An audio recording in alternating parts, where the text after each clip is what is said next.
आज आम्ही सर्व पदाधिकारी यांनी कल्याण आरटीओला भेट दिली आहे। 4 मेचा जो सरकारच्या विरोधात जो रिक्षा अमराठी लोकांनी रिक्षा चालकांनी जो मोर्चाचा आव्हान केलाय त्या विरोधात आम्ही आज सगळ्या अधिकाऱ्यांना भेट दिली आहे। तर त्या दिवशी अमराठी विरोधात जर कोणी रिक्षावाले तिकडे मोर्चा काढत असतील आणि सरकारच्या विरोधात तिकडे जात असतील तर आम्ही त्या रिक्षावाल्यांच्या विरोधात मनसेचे सर्व कार्यकर्ते आम्ही रस्त्यावर उभे राहणार आहोत। आणि जर ते आमच्या मराठी रिक्षा चालकांना कोणी जर त्रास दिला तर आम्ही मनसे स्टाईलने त्यांना उत्तर देणार, तेवढं नक्की आहे। आम्ही आज मागणी केली आहे की जेवढे पण अधिकृत रिक्षा स्टँड आहेत तिकडे तुम्ही तिथे बोर्ड लावले पाहिजेत। जेवढे पण रिक्षा चालक आहेत ते मराठी रिक्षा चालक आहेत की नाही ते तुम्ही चेक केले पाहिजेत।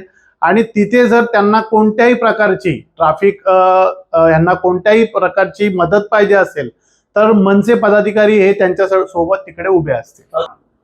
गुन्हा दाखल करण्याची मागणी केली आहे। हो, आम्ही 100% गुन्हा दाखल, जर तिथे जर 4 तारखेला जर कोणी मोर्चा काढत असेल तर आम्ही गुन्हा दाखल करण्याची मागणी केलेली आहे।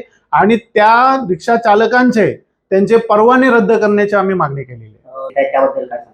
हो, आम्ही महाराष्ट्र नवनिर्माण सेना यातर्फे आम्ही स्टिकर प्रत्येक रिक्षा जो मराठी चालक आहे मराठी मालक आहे त्यांच्या रिक्षावर आम्ही स्टिकर लावणार आहोत की मराठी रिक्षा आहे त्या रिक्षामध्ये प्रवासी बसू शकतात।